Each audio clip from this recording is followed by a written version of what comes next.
Hello बच्चों, आज हम यहाँ पे स्टार्ट करेंगे चैप्टर 8 जो कि डाटा हैंडलिंग है।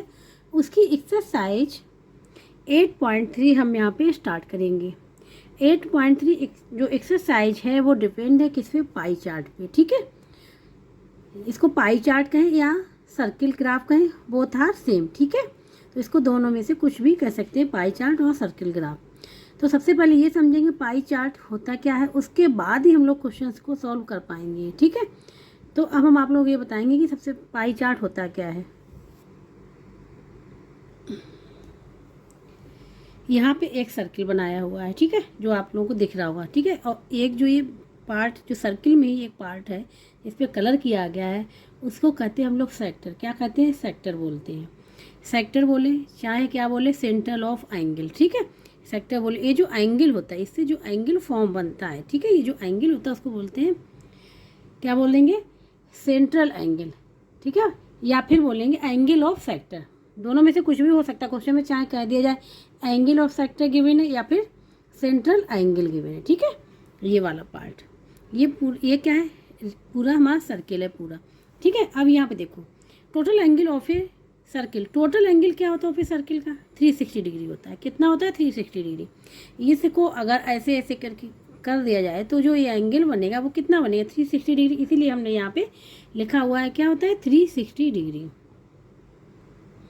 और यहाँ पे एक रिलेशनशिप होती है, रिलेशन बिटवीन, किसमें रिलेशनशिप होती है? बिटवीन ए होल। होल मीन्स पूरा सर्किल एंड इट्स क्या है? सेंट्रल एंगल या फिर एंगल ऑफ ए सेक्टर में, इसके पार्ट्स में। जो ये क्या है? होल सर्किल का पार्ट ही तो है।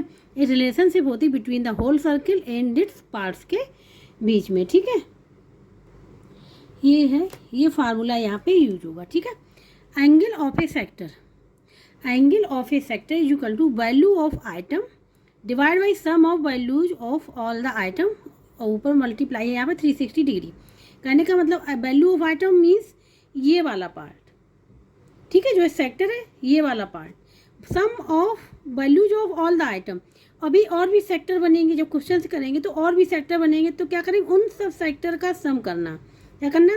तभी लिया sum of values of all the item का। ठीक है, तो इस प्रकार से एंगल ऑफ ए सेक्टर हम फाइंड आउट कर लेंगे कि जो ये एंगल है वो कितने का है। ठीक है, ये जो सेक्टर का एंगल बनेगा कितने का बनेगा, ये हम फाइंड आउट कर लेंगे ये वाला फार्मूला यूज करके। ठीक है, आपकी बुक में जो दिया गया है, ठीक है, वो क्या है? फार्मूला सेम यही फार्मूला है, केवल लिखने का क्या है? मेथड चेंज है।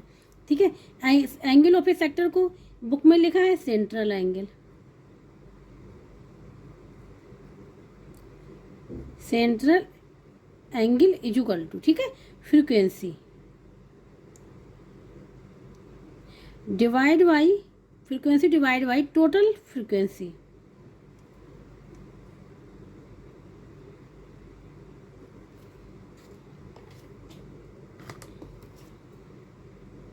Divide by total frequency. ठीक है, और ये मल्टीप्लाई है किससे? 360 डिग्री पे।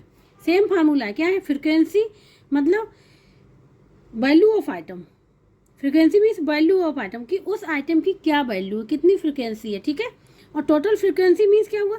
सम of values of all the item. उन सबको जो फ्रीक्वेंसी की मैंने उन सबको ऐड कर लिया एक साथ, तो ये टोटल फ्रीक्वेंसी मल्टीप्लाई 360 डिग्री। इससे सेंट्रल एंगल बोले या angle of a sector, both are equal. ठीक है, बोथ आर सेम। तो ऐसे भी लिख सकते हैं हम, जिससे कन्फ्यूजन ना हो। एंगल ऑफ ए सेक्टर, क्योंकि कभी कभी एंगल ऑफ ए सेक्टर हो सकता है गिवन हो, कभी कभी सेंट्रल एंगल गिवन हो, तो ये क्लियर होना चाहिए कि सेंट्रल एंगल और sector of angle of a sector same होते हैं। ठीक है, और ये यही फार्मूला है, ये हो गया। ठीक है, अब हम आप लोगों को क्वेश्चंस को सॉल्व करके बताएंगे क्वेश्चंस कैसे करेंगे। ये फार्मूला ये जरूर याद रखना पड़ेगा। ठीक है, चाहे इसको चाहे इसको। ठीक है, फार्मूला सेम है। अब यहाँ पे देखो, exercise 8.3 multiple choice question MCQ। ठीक है, क्वेश्चन नंबर फर्स्ट के 2 पार्ट्स यहाँ गिवन है। पहला वाला पार्ट है, the adjoining pie chart shows the interest of the student of A school in different subject. ये पाई चार्ट बना दिया है अलग अलग डिफरेंट कलर में। ठीक है, और कहा गया है how many student like languages if there are 180 student in the school. यहाँ पे टोटल स्टूडेंट दे दिया गया है, ठीक है। अब यहाँ पे लैंग्वेज ये 108 के हैं, मैथ के क्या है 125 डिग्री में है, मतलब सबकी डिग्री दे दी। मतलब यहाँ पे एंगल ऑफ सेक्टर गिवन है, क्या है एंगल ऑफ सेक्टर गिवन है, यहाँ पे सेंट्रल एंगल गिवन है। फाइंड आउट करना फ्रिक्वेंसी, क्या है फ्रिक्वेंसी को यहाँ पे फाइंड आउट करना है, और टोटल फ्रिक्वेंसी यहाँ पे गिवन है, क्योंकि ये जो टोटल फ्रिक्वेंसी है language SST social science maths की गिवन है कितनी 180 स्टूडेंट है इन द स्कूल, ठीक है। अब केवल हमको किसके फाइंड आउट करने हैं, लैंग्वेज के, मीन्स 10 डिग्री वाले के जो लैंग्वेज है इसके स्टूडेंट फाइंड आउट करने के कितने होंगे, ठीक है। तो इस क्वेश्चन को अब यहाँ पे हम सॉल्व करके दिखाएंगे आप लोगों को।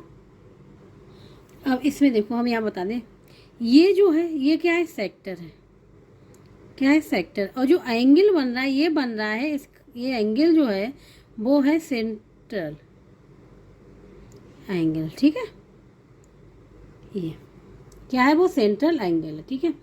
अब यहाँ पे करेंगे इसका क्वेश्चन नंबर 1 का first part.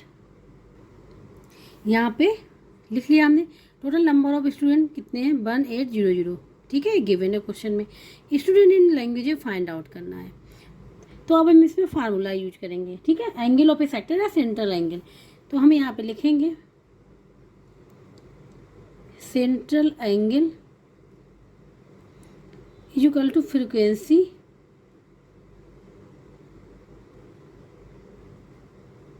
Divide by total frequency, ठीक है, मल्टीप्लाई 360 डिग्री।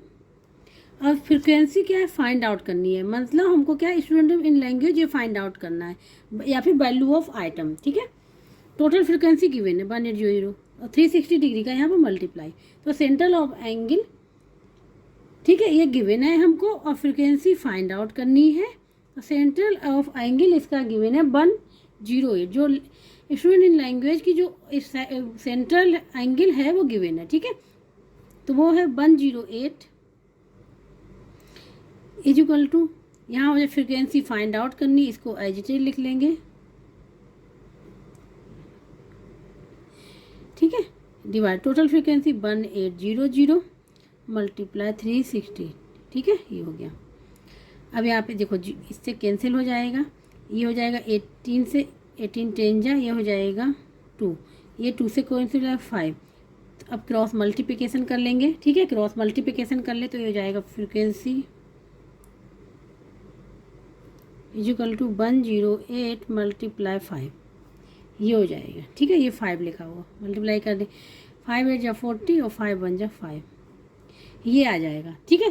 तो अब हमको यहाँ पे पता चल गया स्टूडेंट किसके, स्टूडेंट इन लैंग्वेज के क्या कितने निकल गए 540। अब आंसर लिखेंगे, यहाँ पे आंसर लिख लेंगे, स्टूडेंट ऑफ लैंग्वेजेज 540, ठीक है, ये आंसर हो जाए। अब देखेंगे ऑप्शन कौन सा करेक्ट होगा, 540 बी ऑप्शन जो होगा यहाँ पे करेक्ट होगा, ठीक है। तो यहाँ पे लिख लें बी ऑप्शन जो होगा करेक्ट। अब करेंगे क्वेश्चन नंबर 1 का सेकंड पार्ट। यहाँ पे सेकंड पार्ट है, the angle of a sector of an outcome in a pie chart is 60 degree, the ratio of frequency of the outcome to the total frequency is, यहाँ पे ratio find out करना है, जो the angle of a sector का दे दिया है of an outcome, ठीक है, इन ए पाई चार्ट में, मीन्स यहाँ पे एंगल ऑफ सेक्टर गिवन है। हमने कहा था कि सेंट्रल एंगल बोले चाहे एंगल ऑफ ए सेक्टर बोले, ठीक है। तो यहाँ पे क्या गिवन है, देखो एंगल ऑफ ए सेक्टर, इसलिए दोनों को क्लियर होना चाहिए कि central angle and angle of a sector both are same, एक ही है।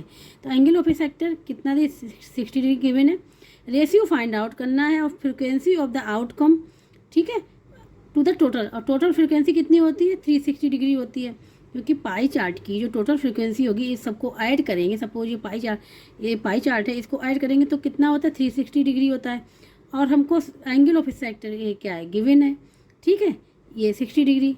तो अब हम लोग रेशियो यहाँ पे फाइंड आउट कर लेंगे। यहाँ पे हमने लिख लिया angle of a sector of an outcome in a pie chart is 60 degree, total frequency है 360 डिग्री। ठीक है, रेशियो फाइंड आउट करना है किसके किसी बीच में, जो आउटकम जो है N outcome in a pie chart, ठीक है, इसमें और टोटल फ्रीक्वेंसी में रेशियो फाइंड आउट करना है। तो क्या करेंगे, जो पहले पूछा गया है, पहले क्वेश्चन में गिवन है वो पहले लिखेंगे। ठीक है, तो पहले बात किसकी हुई, outcome in a pie chart. ठीक है, तो 60 डिग्री लिख लेंगे यहाँ पे। उसके बाद टोटल फ्रीक्वेंसी कितनी है, 360 डिग्री। ठीक है, ये हो जाएगा, ये 6 बन जा, यहाँ पे 0 से 0 कैंसिल हो गया और 6 बन जाए 6 जा, तो ये हो जाएगा 1/6 इक्वल टू 1:6। ये हो जाएगा इसका आंसर। ठीक है, 1:6। अब देखेंगे कि कौन सा ऑप्शन सही होगा। यहाँ पे देखो, ये फर्स्ट ऑप्शन ही सही है। ठीक है, ए वाला।